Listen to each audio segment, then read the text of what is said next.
House of company the beauty academy 12 days professional makeup and hair style courses கொடுத்துட்ருக்காங்க. இதில் join பண்ணணும்னா கீழே இருக்க காண்டாக்ட் நம்பரை உடனே காண்டாக்ட் பண்ணுங்கள். பச்சவந்தி தான் வடிவேல், சேம் பச்சவந்தி தான் வடிவேல், வேற எதுவும் சொல்றதுக்கு விரும்பல. அதுதான் அவனுக்கு நேரம் காலம் கெட்டு போச்சு. வடிவேலு, ஆக்டர் சரத்குமார், கருணாஸ் எல்லாம் விஜயை வந்து கிண்டல் பண்ணிட்டு இருக்காங்க சார். அதை எப்படி பார்க்குறீங்க? இது இப்போ சரத்குமாராக இருக்கட்டும், கருணாஸாக இருக்கட்டும், வடிவேலாக இருக்கட்டும், அரசியலுக்காக அவங்களோட தனிப்பட்ட ஒரு சுயநலத்துக்காக மரம் விட்டு மரம் தவிர ஒரு அனிமல்ஸ் மாதிரி தான் இவங்க ரியாக்ட் பண்ணுறாங்களே தவிர்த்து மற்றபடி இவங்க மேலே மிகப்பெரிய ஒரு நம்பிக்கையோ ஒப்பீனியனோ கண்டிப்பாக கிடையவே கிடையாதுன்னு தான் சொல்லணும். சார் விஜய் வந்தா நல்லவருங்க, இவங்க யாருங்க பேசுறது அதை பற்றி? மற்றவங்களை சொல்லி இவர் பெரிய ஆளாகலான்னு பார்க்கலாம், அது எப்பவுமே நடக்காது.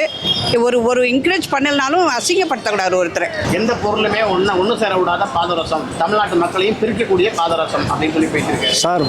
விஜய் அப்படிப்பட்டவரா? அதாவது பாதரசத்துக்குன்னு ஒரு தனி மதிப்பு இருக்குது சார், புரியுதுங்களா? பாதரசம் வந்து அது வந்து அதுக்குன்னு தனியான ஒரு மதிப்பு இருக்குது. அது வந்து சாக்கடையோட தரக்குறைவான ஒரு இது இனத்தோட வந்து சேராது. அதுக்குன்னு ஒரு தனித்தன்மை இருக்குது.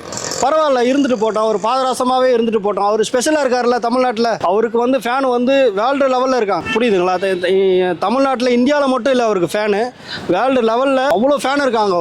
அவருக்கு ஆதரவு கொடுக்கறதுக்கு நிறைய பேர் இருக்கிறாங்க. அந்த பயத்தினால பொறாமையினால வந்து அவங்க பேசுகிறாங்க, வேற ஒன்றும் கிடையாது. விஜயகாந்த் வந்து விட்டு கொடுத்து போனார். சரி பாவம் பொழைச்சிட்டோம், நல்லா வரட்டும், நம்ம என்ன பண்ண போகிறான்றதுனால அவர் பெருந்தன்மையாக போயிட்டார். அவர் பாவத்தை கொட்டிட்டார் வடிவேல். அதனால தான் ஆள் அட்ரஸ் இல்லாமல் எத்தனையோ கோடி லாஸ் ஆகி சும்மா இருக்க. நீ கோடி கோடியாக சம்பாதிச்சு வச்சிருக்கிற, ஆனால் இன்னைக்கு இத்தனை கோடி விட்டுட்டு வேஸ்ட்டாக சும்மா தானே இருக்கிற. படம் எந்த படம் வாய்ப்பு இல்லைல்ல, என்ன படம் உனக்கு நடிக்கிற வாய்ப்பு இருக்குது? விஜயகாந்தை பற்றி இப்போ என்றைக்கு நீ பேசுனியோ அன்றைக்கே உனக்கு அழிவு காலம் போயிடுச்சு. இப்போ வந்து விஜய் சார்கிட்ட வந்துருக்குற. இப்போ நீ ஒருத்தன் கூப்பிட்றவங்க ஒரு பொருளை கூப்பிட்டா கூட இனிமேல் கூப்பிட மாட்டான். அரசியலில் பொதுவாக சொல்லுவாங்க நண்பரும் கிடையாது, விரோதியும் கிடையாதுன்னு சொல்லுவாங்க. ஸோ அந்த மாதிரி இவங்களுக்குள்ள பேசிக்கிற ஒரு விஷயத்துக்கு மீறி விஜய்க்குன்னு தனிப்பட்ட ஒரு பவர் இருக்குது. அரசியலுக்குள்ள கண்டிப்பாக ஒரு வளர்ச்சி இருக்குது அவருக்கு. இல்லை சார், இப்போ வந்து நம்ம சரத்குமார் பார்த்தீங்கன்னா கட்சி ஆரம்பித்து ஒரு தொகுதி கூட அவர் தனியாக அவருடைய கட்சியில் நின்று ஜெயிக்கல. ஒவ்வொரு வாட்டியும் பார்த்தீங்கன்னா ஏதாவது ஒரு கட்சியில் சவாரி ஏறுவார், ஆகிட்டே இருப்பார். அப்படி ஏறி தான் தென்காசி தொகுதியில் ஏடிஎம்கேல இருந்து ஜெயிக்காரு. இப்போ கடைசியாக பார்த்தீங்கன்னா பிஜேபியில் போயிட்டு அவங்க ஒய்ஃபுக்கு ஒரு சீட்டு கொடுத்துட்டாங்க அப்படின்னு சொல்லிட்டு சீட்டு கொடுத்தான்னு சொல்லிட்டு கட்சியை கொண்டு அவங்கள்ட்ட அடமானம் வச்சுட்டாரு. அப்படி உள்ளவங்கெல்லாம் விஜய் விமர்சிக்க தகுதி இருக்கா? ஏன்னு கேட்டால் விஜய் வந்து யாரையும் எதிர்பார்க்காம ஒரு நம்பிக்கையோட ஒரு கட்சி ஆரம்பித்து வந்திருக்காரு. அந்த மாதிரி உள்ளவங்க வந்து விஜய் விமர்சிக்க தகுதி இருக்கா? கண்டிப்பாக. இப்போ நீங்கள் இந்த கேள்விக்கு பார்த்தீங்கன்னா, நீங்கள் அவங்க பண்ண வேலைக்கு வந்து பொதுமக்களே நிறைய பேர் பேசிட்டு இருந்தாங்க. இவர் வந்து விஜய் கலைக்கிறாரு, அது ஒரு பக்கம் இருந்தாலும் அவர் பண்ண விஷயத்த பொதுமக்களே கலாச்சிட்டு இருந்தாங்க. இப்போ நீங்கள் ஒரு ஆஃபீஸு ஒரு ஒர்க் பண்ணுற இடத்துல பார்த்தீங்கன்னா அவர் பேசினது வந்து எல்லாருமே ஒரு ஃபன்னாக பேசிட்டு இருப்பாங்க. திடீர்னு நைட்டு தூக்கத்துலேருந்து எழுந்தேன், ஒய்ஃபை போய் கேட்டேன், நீ இதெல்லாம் பண்ணிட்டு போன்னு சொன்னாங்க, உடனே நான் போய் சேர்ந்துட்டேன். இதெல்லாம் வந்து பார்க்குறதுக்கு அவரு வந்து மற்றவங்களை பேசுறதுக்கு கண்டிப்பாக ஒரு அருகதை இல்லைன்னு சொல்லலாம். ஏன்னா விஜய் வந்து பேசுறதுக்கு முதல்ல அவர் என்ன பண்ணார், எப்படி பேசிட்டு இருக்காரு, அரசியல் விஷயத்துக்கு அவர் எப்படிலாம் ஜம்ப் ஆகிட்டு இருக்காருன்றது நம்மளுக்கு எல்லாருக்குமே தெரியும். எவ்வளோ படம் வச்சு விஜய் படம், விஜயகாந்த் படம் எல்லாமே தூக்கி விட்டது உனக்கு. நீ அந்த வடிவேலுக்கு ஒரே ஒரு உதாரணம் ஒன்று சொல்லியிருக்க விரும்பப்படுறேன்.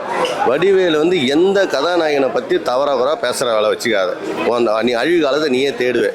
அதனால் விஜய் பேசுனது தவறு, மன்னிப்புக்கா ஒன்று விட்டுடு, அப்போ நீ தப்பிச்சுப்பேன். இல்லாட்டி அப்போ தான் உன்னை 4 ப்ரொடியூசர் கூப்பிடுவாங்க, இல்லாட்டி ஒவ்வொருத்தரும் உன்னை கூப்பிட மாட்டா, நீ சிண்டா நாயா ஆகிடுவேன். மனசில் வச்சுக்க. விஜயகாந்தை பற்றி பேசி வீணாக போயிட்டேன், மறுபடியும் விஜயை பற்றி பேசாது. இது வந்துட்டு இப்போ தான் ஃபஸ்ட்டு வந்திருக்காரு வந்துட்டு அரசியலுக்கு வந்துட்டு. அவர் என்ன பண்ண போகிறான்றது இனிமேல் தான் தெரியும். ஆனால் அவர் அரசியலுக்கு வந்திருக்காருன்னா அவர் பேக்ரவுண்டு வந்து பார்த்திங்கன்னா இதுக்கு புதுசு வந்துட்டு அரசியலுக்கு வந்துட்டு அவர்கிட்ட வந்துட்டு இல்லாத காசு இல்லை. என்னை பொறுத்த வரைக்கும் என் ஒப்பீனியன் ஒன்று பார்த்தீங்கன்னா அவர்கிட்ட இல்லாத காசு இல்லை. அவர் இப்போ வரைக்கும் எல்லாமே அவர் நடித்த ஒரு வருஷத்துக்கு வந்து பார்த்திங்கன்னா 200 கோடி 300 கோடி சம்பளம் வாங்குறவர் எதுக்கு திடீர்னு அரசியலுக்கு வரான்றது அது மக்களோட ஒப்பீனியனாக பார்க்கும்போது ஒரு யங்ஸ்டர்ஸாக நான் இது பண்ணும்போது அவருக்கு நான் சப்போர்ட் தான் பண்ணுறேன். அவர் என்னென்னா இப்போ ஒரு யங்ஸ்டர்ஸை கவர் பண்ணுற மாதிரி இந்த பாயாசம் இது பண்ணுற மாதிரி இன்னும் ஓல்டேஜ் இது பண்ணுற மாதிரி இவர் கருணாஸோ இல்லை சரத்குமாரோ இல்லை இது மாதிரி சொல்லும் போது வந்து பார்த்திங்கன்னா அவங்க இன்னும் ஓல்டு ட்ரெண்டாக தான் இருக்காங்க வந்துட்டு. இப்போ நீங்கள் இது பண்ணும்போது இன்னுமே வந்துட்டு இந்த பழைய ஃபோனை யூஸ் பண்ணுற மாதிரி தான், ஆண்ட்ராய்டு ஃபோன் யூஸ் பண்ணாதவங்க மாதிரி தான் சுற்றிட்டு இருக்காங்க வந்துட்டு இன்னும். பட் ஆனால் அவரோட இம்பேக்ட் வந்து பார்த்திங்கன்னா இந்த 2026 வந்து பெருசாக இருக்கும் கண்டிப்பாக. அது ஒரு இது ஃபுல்லாகவே யங்ஸ்டர்ஸை ஃபுல்லாக கவர் பண்ணதால் வந்து பார்த்திங்கன்னா இம்பேக்ட் வந்து ரொம்ப பெருசாக இருக்கும். அரசியலில் வந்துட்டு பண்ணுவாரான்றது 50-50% தான் பண்ணுவார். என்னை பொறுத்த வரைக்கும் பண்ணுவாரான்னா 50-50% தான். பட் ஆனால் அவர் என்னோட இதில் பார்த்திங்கன்னா அவர் வந்து காசுன்ற ஒரு மோட்டிவ்காக வரல. ஸோ அவர் பண்ணுறது இல்லாமல் புதுசாக ஒரு ஸ்ட்ராட்டஜி கொண்டு வராங்க. மக்களுக்கு வந்துட்டு இப்போ என்ன தேவைப்படுதோ அதுக்கேற்ற மாதிரி வந்துட்டு கொண்டு வந்துட்டுருக்காரு. ஸோ என்னோட ஒப்பீனியன் அப்படி தான் இருக்குது. அது பார்த்தீங்கன்னா ஜெயலலிதா அம்மா இருக்கும்போது ஏடிஎம்கில் இருந்தாப்புல. ஆமாம். ஒரு சீட்டு கொடுத்து ஜெயலலிதா அம்மா ஆணைக்கிணங்க மக்கள் ஓட்டு போட்டு ஜெயிச்சாங்க. ஆமாம். அதுக்கப்புறம் இப்போ 2021 தேர்தலில் பார்த்தீங்கன்னா டிஎம்கேக்கு போய் ஆதரவு கொடுத்தாரு. டிஎம்கேல சீட்டு கொடுக்கலன்னு சொன்னா ஓடியாந்து மறுபடியும் ஆதரவை கேன்சல் வாபஸ் வாங்கிக்கிறேன்னு சொல்லி ஓடியாந்தாரு. ஆமாம். இப்போ 2026 தேர்தலில் ஒரு சீட்டு கொடுத்துருவாங்களா அப்படின்னு சொல்லிட்டு டிஎம்கேவை எப்படியாவது ஐஸ் வைக்கணுன்றதுக்காக விஜயை தப்பாக பேசுறத எப்படி பார்க்குறீங்க? இல்லை அதுதான் இப்போ என்னென்னா எதிரிக்கு எதிரி நண்பன்ற மாதிரி வந்துட்டு ஆப்போசிட்டில் ஏதாவது ஒன்று சொன்னல வந்துட்டு எடுத்த உடனே நம்ம டைரெக்டாக இது பண்ண முடியாதுல்ல. இப்போ நான் வந்துட்டு விஜய் சொல்கிற கருத்துக்கெல்லாம் வந்துட்டு நான் அவர் சப்போர்ட் சொல்ல முடியாதுல்ல. எல்லாமே வந்துட்டு இப்போ ஆப்போசிட்டில் அவங்க ப்ரெசன்ஸ் வந்துட்டு இந்த மீடியாவை காட்டணுன்னா என்ன பண்ண முடியும் சொல்லுங்கள்? ஆளாத ஒருத்தர் வந்துட்டு நம்ம ஏதாவது பேசினா தானே காட்ட முடியும். வந்துட்டு அரசியலில் இருக்காங்கன்னா காட்ட முடியும். இப்போ ஒரு படம் எதனா நடிக்கிறாங்கன்னா உள்ளே வந்து பர்ஃபார்மன்ஸ் பண்ணால் தான் வந்துட்டு அதோட இது தெரியும், படத்தோட இது தெரியும். அவங்கள பற்றி வந்துட்டு ரெண்டாவது பேசுவாங்க, ரெண்டாவது வாய்ப்பு கிடைக்கும். ஸோ அந்த மாதிரி தான் இது ஒரு வாய்ப்புக்கான இதுதான் நான் அவங்களது பார்க்குறேன். நான் அது அவங்களோட அரசியல் யுகமாக இருக்கலாம். இதுங்கெல்லாம் சும்மா உதிரி கட்சிங்க, கத்திட்டு போயிட்டே இருக்கட்டும், அவ்வளோதான். யாராலையும் வர முடியாது. நீ வந்து முதல்ல கற்றுக்கோ. உன்னை பார்த்து 10 பேர் ஒழுக்கத்தை கற்றுக்கிட்டோம். நீ ஒரு 12 கல்யாணம் பண்ணிவிட்டு, நீ ஒரு 12 குடும்பத்தை வச்சுக்கிட்டு 12 பிள்ளைய பெற்றுக்கிட்டு நீ எல்லாம் அரசியலுக்கு வர தகுதியே கிடையாது. ஒழுக்கமாக நீ முதல்ல வா. ஒரு தலைவன், நீ ஒரு வெளிச்சத்துக்கு நீ வரும்போது நீ வெளிச்சமாக ஒழுக்கத்தோடு வா. நீ அயோக்கியத்தனம் 1000 பண்ணிட்டு நீ வந்து வெளியே வந்தால் உனக்கு யாரும் சேர்த்துக்க மாட்டாங்க. தமிழ்நாட்டு ஜனங்க அது பர்டிகுலராக தமிழ்நாட்டில் ஒழுக்கம் தான் முக்கியம். அது இப்போ குறைஞ்சிக்கிட்டே வருது. நடிகருங்க அதுக்கு எடுத்துக்காட்டாக இருக்கவே கூடாது. நடிகர் வந்து எடுத்துக்காட்டாக இருக்கக்கூடாது. நடிகருங்க ஒரு வெளிச்சம்.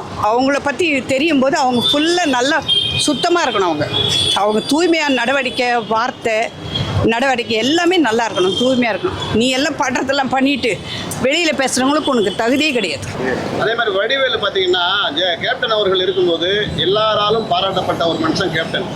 அவரையே பேசி சாகடிச்சார். அதாவது கேப்டன் எதுக்கியா கேப்டன், நீ கப்பலுக்கா கேப்டன் அப்படி இப்படிலாம் சொல்லி ஒரு மாதிரி நக்கலாக பேசி அவர் சாகடிச்சிட்டாங்க. அவர் சாவு கூட போகலை.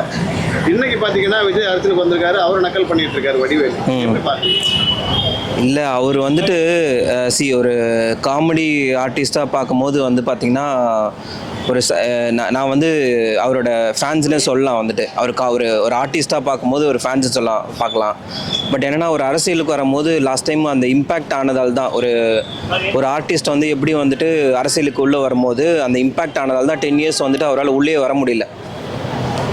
ஸோ இப்போ திரும்பியும் வந்துட்டு இது தேவையில்லாத ஒரு பேச்சு தான் சொல்லுவேன் நான். வந்துட்டு அவரோட கெரியரை மூவ் பண்ணும்போது இருக்கிறவங்கள அவரோட இதுவும் வந்து பார்த்திங்கன்னா அவர் கெடுத்துக்கிற மாதிரி தான் இது பண்ணுறாரு.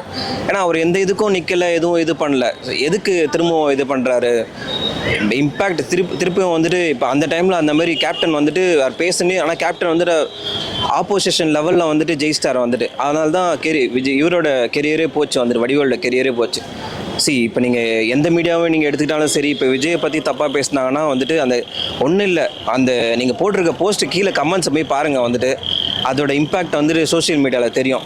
எந்த லெவலில் பாசிட்டிவாக இருக்குது, எந்த இடத்துல நெகட்டிவாக இருக்குன்றது பார்க்கலாம். முதல்ல அவங்களோட பொசிஷன் என்ன, அவங்களுக்கு எவ்வளோ அரசியலில் ஈடுபாடு இருக்குது, அவங்களுக்கு மக்கள் செல்வாக்கு எவ்வளோ இருக்குன்னு தெரிஞ்சு பேசணும். முதல்ல அரசியல் நாகரிகத்தோடு பேச தெரியணும். முதல்ல எல்லாருக்குமே ஒரு விஷயம் கேட்டிங்கன்னா, விஜயா இருக்கட்டும் அரசியலுக்குள்ளே அவர் வந்துட்டார், ஓகே, அவரை வந்து ஒரு நாகரிகங்களாக பேசுறது மிகப்பெரிய அநாகரிகமான ஒரு விஷயமா தான் பார்க்கப்படுது.